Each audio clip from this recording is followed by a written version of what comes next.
ये जो मन है ना, ये भगवान ने इसकी रचना की है। इंद्रियाणाम मनश्चास्मि, कह रहे इंद्रियों में मैं मन हूं, और त्रिगुण माया का इसमें भरा हुआ पूरा पॉइजन जहर है। आप देखो मन छोड़ के गंदी बात में ही जाएगा, नहीं जाएगा। ये नहीं कि अच्छी बात में नहीं जाता, अच्छी बात में लगाओ तो लगेगा, और वो भी थोड़ी देर। और बुरी बात में लगाने की जरूरत नहीं, आराम से। इसका स्वभाव रचना ऐसी रची गई है। अब यही गेम रखा गया है कि अब इसकी गति को रोको, अंतर्मुख करो, भगवदाकार करो, तो तुम्हें इनाम मिलेगा, त्रिभुवन पर विजय प्राप्त कर लोगे। वो अद्भुत आनंद अंदर ही मिलेगा, किसी से कहने की जरूरत नहीं, आनंद मगन हो जाओगे। और उसी आनंद की खोज देखो, जब हमारा मन कहता है इस शरीर को भोग लें, इस वस्तु को भोग लें, अमुक, देखो सब अपने घर के जैसे बैठे हैं, क्या उसके भोगने के बाद मन को शांति मिलती है? थोड़ी देर के बाद फिर एक नया संकल्प बनता है, फिर एक नई, मतलब हमारी खोज अधूरी रही। वो नहीं मिला जो मैं सोच रहा था। सोचने में जैसा सुख मिलता है वैसा ना भोगने में नहीं मिलता, चाहे वो भोजन हो, चाहे वो दृश्य हो, चाहे वो कोई क्रिया हो। आप देखना, जो मन हमें सोचवा के पागल बनाता है, और जब हम उस पे जाते हैं तो वो चीज हमें नहीं मिलती है।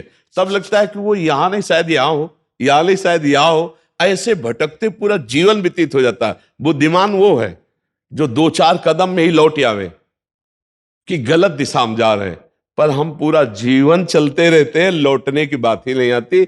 और यहां तक कि शरीर वृद्ध हो जाता है, इंद्रियां काम नहीं करती, पर मन वैसे ही सलाह करता रहता है।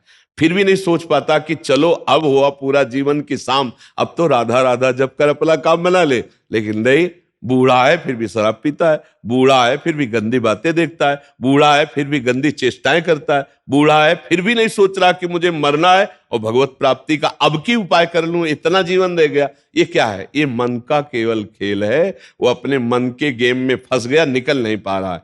अच्छा, इसमें ये हो कि चलो मन सुखी रहेगा, तो भी नहीं। आप जितना गलत करते जाओगे उतना वो नकारात्मक सोचे पैदा करता चला जाएगा, और उसका परिणाम यह आएगा कि आपको डिप्रेशन में पहुंचा देगा। मतलब किसी भी तरह से ये चैन नहीं लेने देगा। तो इसको लाना तो भगवान की शरण में पड़ेगा, तभी शांति मिलेगी, तभी सुख। बहुत गंदा, बहुत गंदा, बहुत नीच है ये, और ये बहुत उत्तम है। ये अगर सही रास्ते को पा जाए तो दूसरे के लिए अपने प्राण दे सकता है, परहित के लिए अपने प्राण दे सकता है, ये भगवान से मिला सकता है, ये सब सुख दे सकता है। बस इसको गलत ढंग से जो प्रयोग होना शुरू हुआ है, इसका ये बंद कर दे, वही बहादुर है। देखो, विरक्त मार्ग एक अलग होता है, लेकिन गृहस्थी में तो एक धर्मपूर्वक विषय सेवन की मर्यादा है ना। तो आप धर्मपूर्वक देख लो, अगर आपको अपनी पत्नी में, अपने पति में सुख नहीं मिला तो विश्व में कहीं सुख नहीं मिलेगा, क्योंकि है नहीं। तो आपको सीमित हो जाना चाहिए ना। लेकिन ऐसा नहीं होता, हम धर्म विरुद्ध बढ़ते चले जाते हैं, जो हमारा पाप बनता जाता है और हम क्लेशित होते जाते हैं। इसलिए हमें लगता है बहुत अच्छे अभी सत्संग के प्रभाव पड़ रहे हैं, तो हम निकल चले गंदी बातों से, हम निकल चले इस माया के फंसाव से। नहीं तो धोखा ही धोखा, पूरी जिंदगी व्यतीत हो जाती है।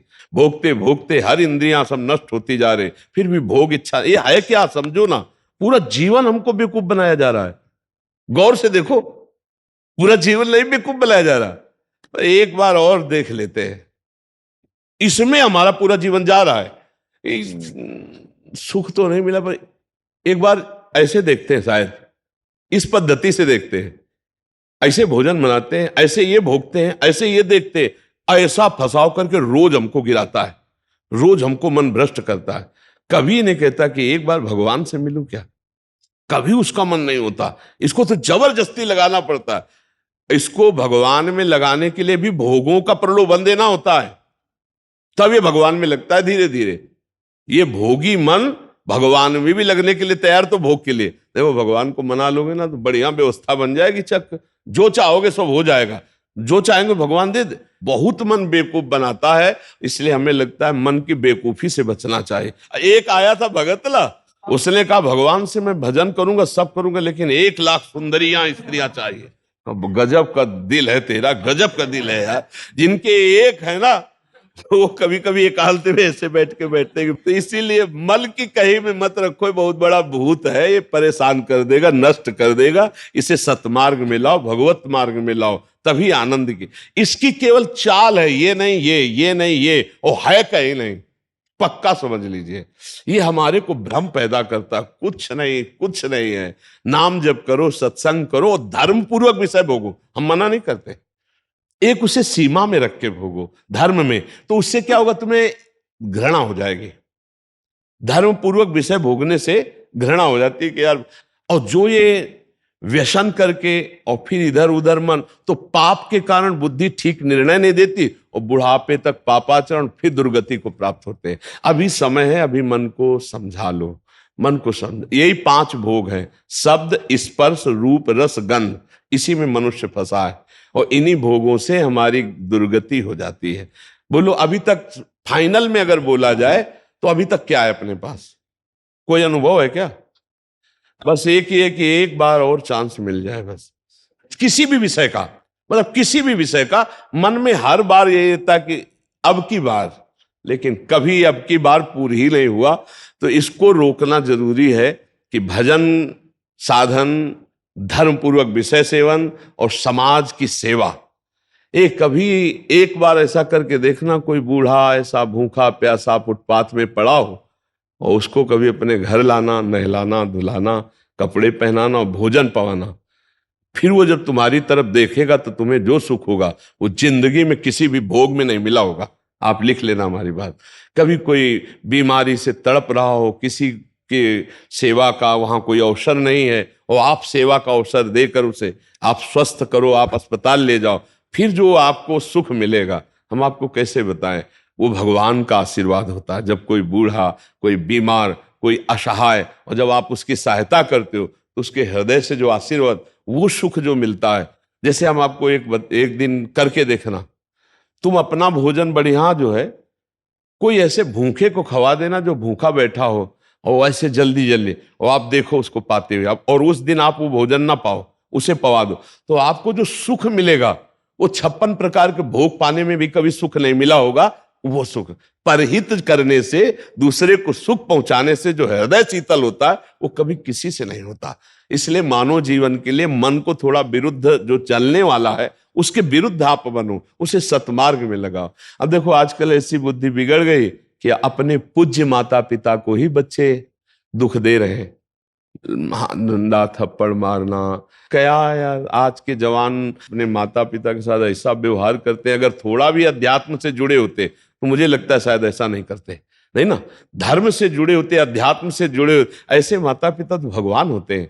उनकी आंखें नहीं, उनको नहलाओ धुलाओ, किसी मंदिर जाने की और जरूरत नहीं, उनको भोग लगाओ, उनको पवाओ, उनका जो आशीर्वाद है लोक परलोक तुम्हारा सब बना देगा। लेकिन जब अध्यात्म से नहीं जुड़े तो लगता है कौन इनको, तो हाँ ये क्या है, ये है मन का वो पापी मन। देखो कैसे पाप कराता है, कैसे निगेटिव चलाता है कि अब ऐसे पुत्रों की क्या दुर्गति होगी।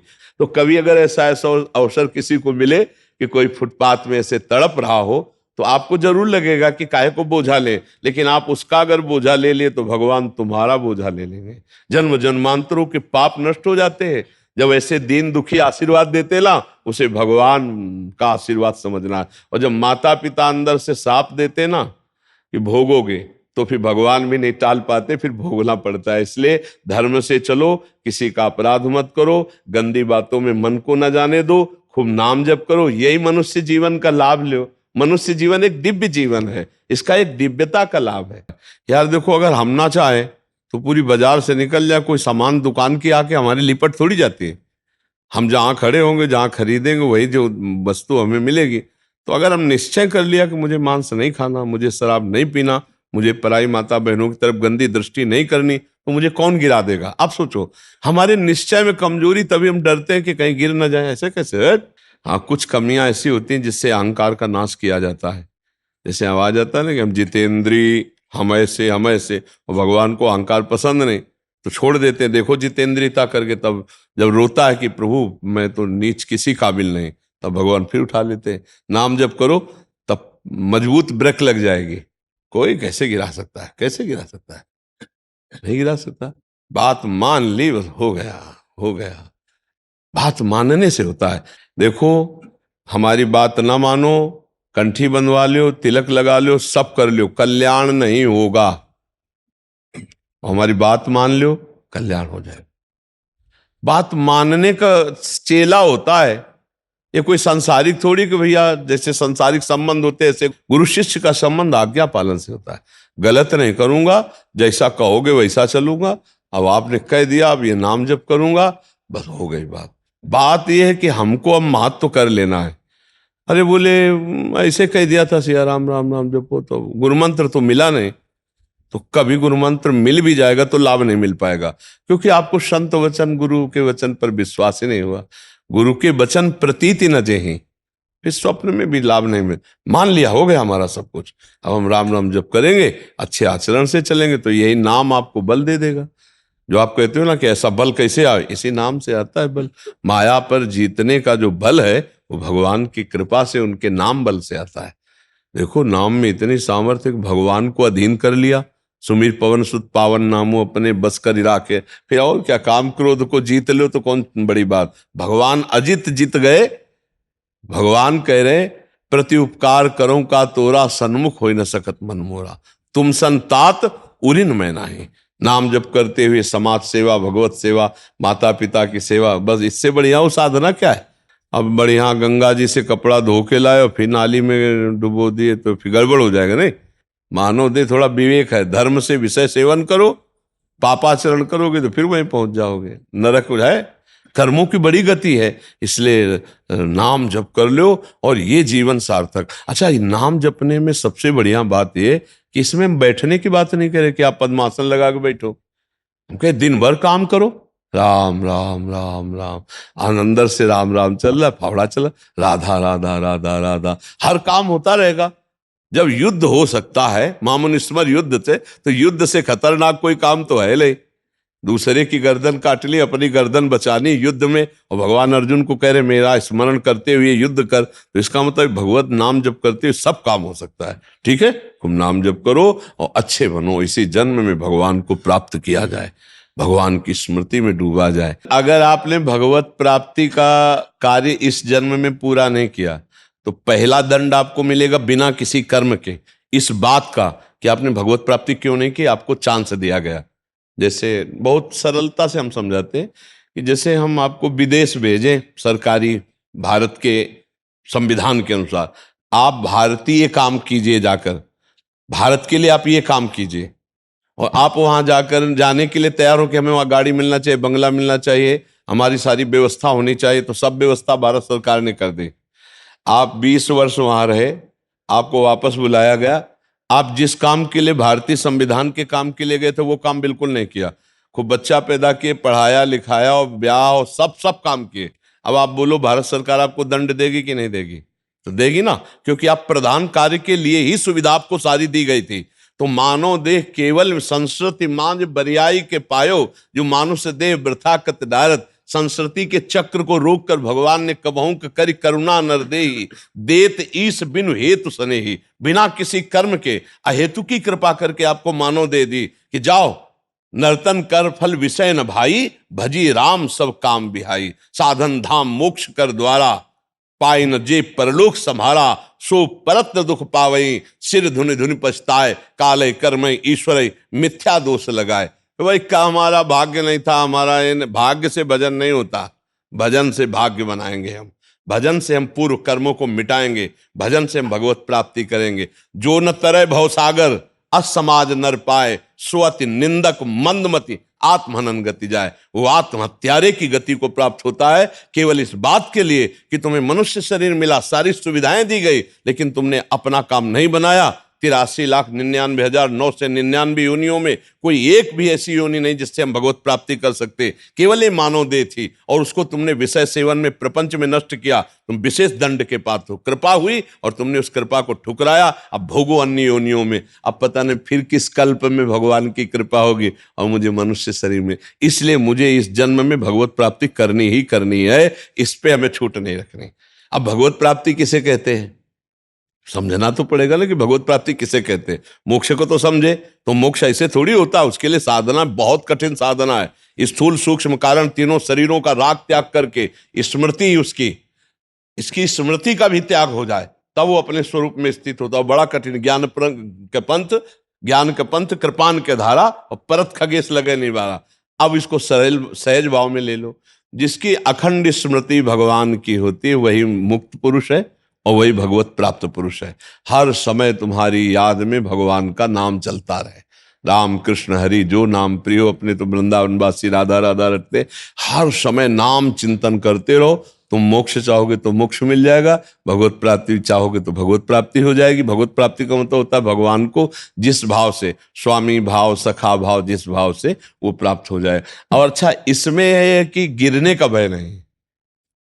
हम राधा राधा जपते हुए किसानी कर रहे हैं, राधा राधा जपते करते नौकरी कर रहे हैं, राधा राधा जपते हुए संसार के सब कार्य कर रहे हैं, तो हमको संसार के कार्य भी हो जाएंगे और भगवत प्राप्ति भी हो जाएगी। अच्छा, मिथ्या भाव हमारे यहाँ लगाना नहीं, भगवत भाव लगाना है। सब में भगवान है, तो हम जिससे मिलते हैं उनके हृदय में भगवान है, हम ऐसे बर्ताव करते हैं। चाहे पुत्र हो, चाहे पत्नी हो, नाथ सकल संपदा तुम्हारी, मैं सेवक समेत सुतनारी। बहुत सरलता से निपट गए संसार से, बहुत सरलता। पर भजन नहीं किया तो दंड मिलेगा, क्योंकि सरकार ने भेजा है यहां सरकारी काम करने के लिए, भगवत प्राप्ति के लिए। अब अगर चूक हो गई तो फिर गड़बड़ हो जाएगा। अच्छा देखो, तुम्हें तो कुछ गड़बड़ होना है नहीं, तुम तो अविनाशी भगवान के जन हो, अविनाशी स्वरूप है ना अपना सबका। लेकिन जैसे स्वप्न में लाठी चलती है, कुछ नहीं होता है, पर पीड़ा होती है कि नहीं होती स्वप्न के समय। स्वप्न के समय अगर लाठी चलावे तो वैसे लगती है, नहीं स्वप्न में अगर हम डूब रहे हैं तो वैसे डूब रहे। स्वप्न में अगर पिटाई शुरू है या कोई गला काटने जा रहा तो वैसे भय लग रहा है, और है कुछ नहीं, तो दंड तो भोगना पड़ेगा ना।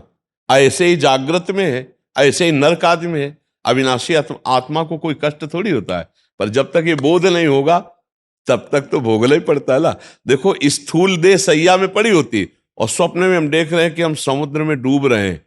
अब वो ऐसे ही कष्ट हो रहा है, समुद्र भी दिखाई दे रहा है, डूब भी रहे हैं, और जो डूबने वाला शरीर है वो तत्कालिक स्वप्न में बना हुआ है, क्योंकि शरीर जो स्थूल शरीर वो तो सैया में सो रहा है।